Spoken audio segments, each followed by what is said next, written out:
Praise the Lord. ഏതൊരു വിഷയത്തിൻ്റെ മുൻപിലും അടിപതറാതെ മറ്റുള്ളവരെ നയിക്കുവാൻ എൻകറേജ് ചെയ്തുകൊണ്ട് സംസാരിക്കുന്ന വ്യക്തിത്വങ്ങളാണ് ഓരോ ലീഡേഴ്സും. അവരവർ കീപ്പ് ചെയ്യുന്ന പൊസിഷൻ വളരെ നന്നായി മാനേജ് ചെയ്യുവാൻ അവർക്കൊപ്പമുള്ള, അവരുടെ കീഴിലുള്ള, അവരെ ഫോളോ ചെയ്യുന്ന എല്ലാവരെയും നല്ല ലീഡേഴ്സ് എപ്പോഴും എൻകറേജ് ചെയ്തുകൊണ്ടിരിക്കും. ആരെയും ഡൗൺ ആകാൻ സമ്മതിക്കത്തില്ല.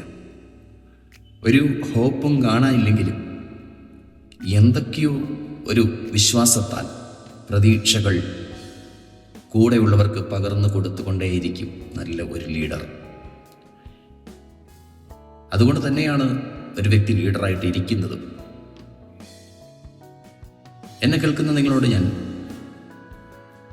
തിരുവചനത്തിൽ നിന്ന് പറയുന്നു, ലോകം കണ്ട ആദ്യത്തെ ഏറ്റവും ബെസ്റ്റ് ലീഡർ മോസസ് ആയിരുന്നു. മോശ ഇസ്രായേൽ മക്കളെ ഫറവോന്റെ അടിമത്തത്തിൽ നിന്ന് പുറപ്പെടുവിച്ച് ചെങ്കടലിൽ നിൽക്കുമ്പോഴും കോൺഫിഡൻറ്റോടെ ദൈവത്തിൽ ആശ്രയിച്ചുകൊണ്ട് അവൻ പറഞ്ഞു, നിങ്ങൾ ഉറച്ചു നിൽപ്പിൻ, ഇന്ന് കണ്ടിട്ടുള്ള മിസ്രൈമ്യരെ ഇനി ഒരു നാളും കാണുകയില്ല. യഹോവ ഇന്ന് നിങ്ങൾക്ക് ചെയ്യുവാനിരിക്കുന്ന രക്ഷ കണ്ടുകൊള്ളുവിൻ. ഒന്നും അതുവരെ കണ്ടിട്ടില്ല, ഒന്നും സംഭവിച്ചിട്ടില്ല.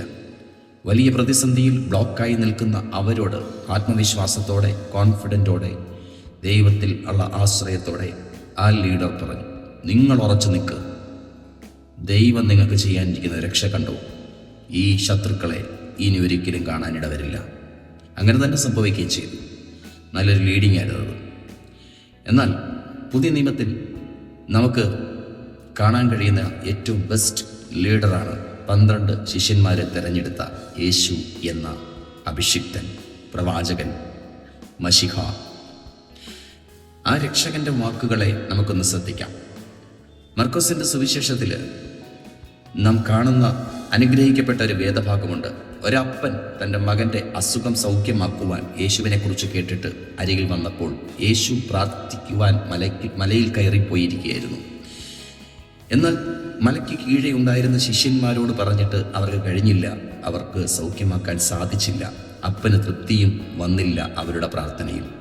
ഒടുവിൽ യേശു വന്നപ്പോൾ യേശുവിനോട് ആ അപ്പൻ പറയുകയാണ്, നിനക്ക് വല്ലതും കഴിയുമെങ്കിൽ എൻ്റെ മകനെ സൗഖ്യമാക്കാം.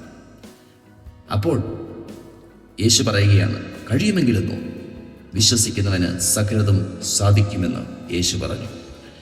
അങ്ങനെ ആ അപ്പൻ്റെ അവിശ്വാസത്തിന് യേശു വിശ്വാസത്തിൻ്റെ വിത്ത് പാകി എൻകറേജ് ചെയ്ത് അവിശ്വാസിയായ മനുഷ്യനെ വിശ്വാസിയാക്കി മാറ്റി. തീയുടെ ശുശ്രൂഷ ചെയ്തു. അനുഗ്രഹിക്കപ്പെട്ട നിലയിൽ ആ കുഞ്ഞിന് സൗഖ്യം വരികയും ചെയ്തു. ഈ സെയിം ജീസസ്, ഈ സെയിം ഗോഡ്, ഈ സെയിം മനുഷ്യപുത്രൻ ഗെത്സമനയിൽ ക്രൂശീകരണം തൊട്ടു മുൻപിൽ കയ്യെത്തിപ്പിടിക്കും പോലെ വന്നു നിൽക്കുന്ന സാഹചര്യത്തിൽ പ്രാണവേദനയിലായി അതിദുഃഖിതനായി വിയർപ്പ് തുള്ളി രക്തത്തുള്ളി പോലെ നിലത്ത് പതിക്കുന്ന അനുഭവം വന്നപ്പോൾ പ്രാർത്ഥിക്കുകയാണ്, കഴിയുമെങ്കിൽ പിതാവേ, ഈ പാനപാത്രം എങ്കിൽ നിന്നും നീക്കണമേ. യേശു ആ അപ്പനോടും ആ മകനോടും പറഞ്ഞത് കഴിയുമെങ്കിലൊന്നും അങ്ങനെ ചോദിക്കരുത്. അതെന്ത് ചോദ്യം? നിങ്ങൾ കഴിയുമെങ്കിലൊന്നും ചോദിക്കരുത്. കഴിയും, വിശ്വസിക്കുന്നതിന് സകലതും കഴിയും.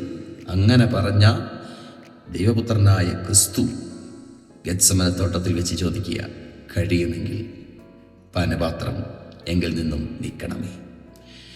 മറ്റുള്ളവരെ പലപ്പോഴും എൻകറേജ് ചെയ്യുകയും നല്ല ലീഡർഷിപ്പ് വഹിക്കുകയും ചെയ്തിട്ട് ഒരുപാട് പേരെ ജീവിപ്പിച്ചിട്ട്, ഒരുപാട് പേരെ ധൈര്യപ്പെടുത്തിയിട്ട്, ഒരുപാട് പേരെ ശക്തിപ്പെടുത്തിയിട്ട്, ഒരുപാട് പേരെ മരണക്കെണികളിൽ നിന്നും പിടിപ്പിച്ചെടുത്തിട്ട് സ്വന്തം ജീവിതത്തിൽ പലതും അനുഭവിക്കേണ്ടി വരുമ്പോൾ താളം തെറ്റുന്ന, വിശ്വാസം നഷ്ടപ്പെടുന്ന, കോൺഫിഡൻസ് കുറയുന്ന അനുഭവത്തിൽ ആയിപ്പോയേക്കാം ചില ലീഡേഴ്സ്. പക്ഷേ യേശുവിനെ മിസ്ഗൈഡ് ചെയ്യാതെ നന്നായി ഗൈഡ് ചെയ്യുന്ന ഒരുവൻ കൂടെ ഉണ്ടായിരുന്നു, പരിശുദ്ധാത്മാവ്. നിന്റെ ബുദ്ധി പറയുന്നതല്ല, നിന്റെ മേൽ വ്യാപരിക്കുന്ന അഭിഷേകം പറയുന്നത് നീ കേൾക്കുക. പരിശുദ്ധാത്മാവിന് ചെവി കൊടുക്കുക. ആത്മാവ് താൻ ആലോചന പറഞ്ഞ് നടത്തേണ്ടതിന് വിധേയപ്പെടുക. യേശുവിന് ആത്മാവിൽ ഉള്ള പ്രാർത്ഥന കയറി വന്നപ്പോൾ എൻ്റെ ഇഷ്ടമല്ല അങ്ങയുടെ ഇഷ്ടം നടക്കട്ടെ എന്ന് സമർപ്പിച്ചു. യേശുവിൻ്റെ ആ കഴിയുമെങ്കിൽ എന്നുള്ള പ്രാർത്ഥനയല്ല, പിതാവിൻ്റെ ഇഷ്ടത്തിനെ ഏൽപ്പിച്ചു കൊടുത്ത ആത്മനിയോഗത്തിലുള്ള പ്രേയറിനാണ് റിപ്ലൈ ലഭിച്ചത്. ക്രൂശീകരിക്കപ്പെട്ടു, ഉയർത്തെഴുന്നേൽക്കുകയും ചെയ്തു. മരിച്ചവരിൽ നിന്ന് ഉയർത്തെഴുന്നേറ്റ യേശുക്രിസ്തു എന്നേക്കുമായി ജീവിച്ചിരിക്കുന്നു. അതുകൊണ്ട് 1 യോഹന്നാൻ്റെ ലേഖനം 2:17 പറയുന്നു, ലോകവും അതിൻ്റെ മുഖം ഒഴിഞ്ഞു പോകുന്നു, ദൈവേഷ്ടം ചെയ്യുന്നവനോ എന്നേക്കും ഇരിക്കും. ഇന്ന് നിങ്ങൾ എൻ്റെ ശബ്ദം കേൾക്കുന്നുവെങ്കിൽ തെറ്റിപ്പോകുന്ന ആടുകളെപ്പോലെ ആകരുത്. നിങ്ങൾ ഒരു ലീഡർഷിപ്പ് വഹിക്കുന്ന വ്യക്തിയെങ്കിൽ അനേകരെ ലീഡ് ചെയ്തിട്ട് സ്വന്തം ലൈഫിനെ ഡൗൺ ആക്കി കളയുന്ന ചിന്തകളിൽ കുടുങ്ങിപ്പോകരുത്.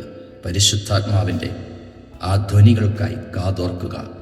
കർത്താവിൻ്റെ ആത്മാവ് നിന്നോട് പറയുന്നു, നിനക്കല്പമേ ശക്തിയുള്ളൂ, എങ്കിലും നീ എൻ്റെ വചനം കാത്തു, നീ എൻ്റെ നാമം നിഷേധിച്ചിട്ടുമില്ല എന്ന് വെളിപ്പാട് 3:8 പറയുന്നത് പോലെ വെളിപ്പാട് 3:10 പറയുന്നു, സഹിഷ്ണുതയെക്കുറിച്ചുള്ള എൻ്റെ വചനം നീ കാത്തുകൊണ്ടതിനാൽ ഭൂമിയിലൊക്കെ പരീക്ഷിക്കുന്ന കാലത്ത് ഞാനും നിന്നെ കാക്കുമെന്ന്.